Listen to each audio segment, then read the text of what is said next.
Now let's start with the continue statement. So in your notebook, you may give a heading number 4, continue.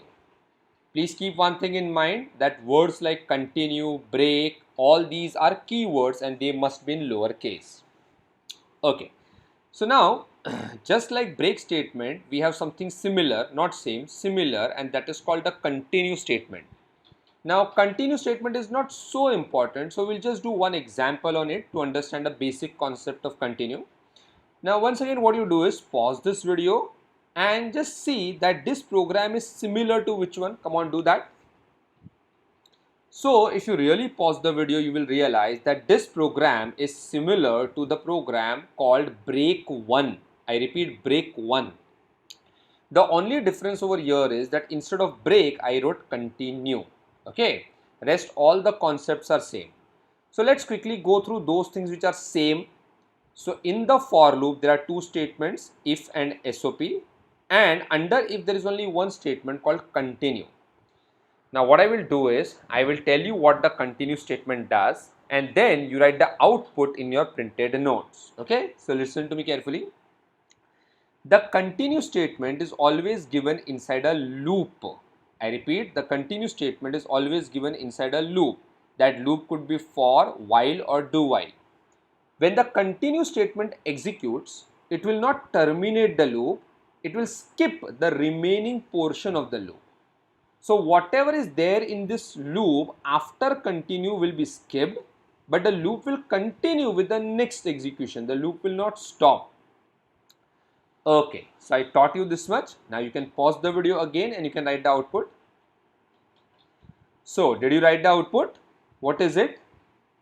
Basically, everything from 1 to 10 will be displayed except 3, 6 and 9. So, this is the output. Okay, copy the output and then I'll explain it. Okay, so how did you get this output? So, quite simple.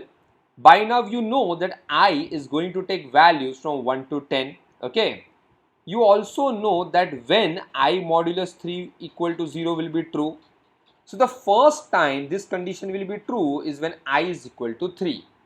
Now when I is equal to 1, when I is equal to 2, this condition will be false.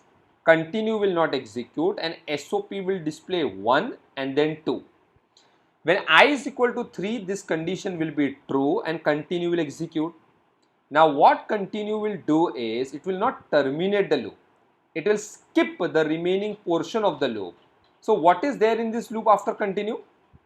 SOP is there. So that SOP will be skipped, which means 3 will not be displayed.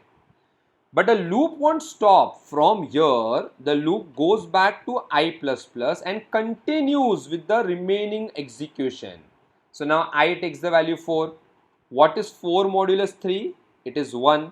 So this condition is false. Continue will not execute. SOP will display 4. So after 1, 2 you got 4. So now tell me which all numbers are divisible by 3.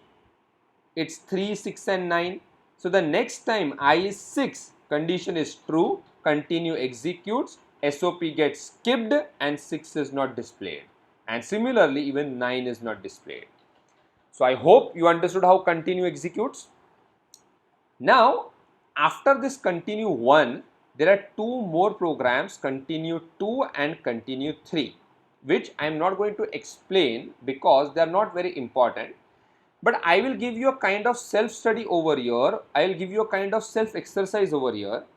What I want is, I want you to type these two programs in your computer, run the programs and see what the output is. Okay. By the way, the concept which you see in continue 2, this concept will be similar to break 2. I repeat, break 2 concept and continue 2 concept will be same, or I will say similar. That way, the concept which you will study in continue 3 and break 3 will be similar. Okay, so remember these things. Okay, remember that this is break 2. Okay, similar to continue 2.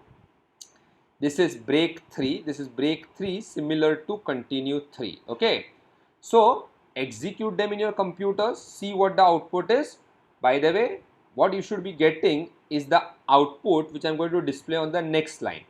If you don't want to see the output, then stop the video over here.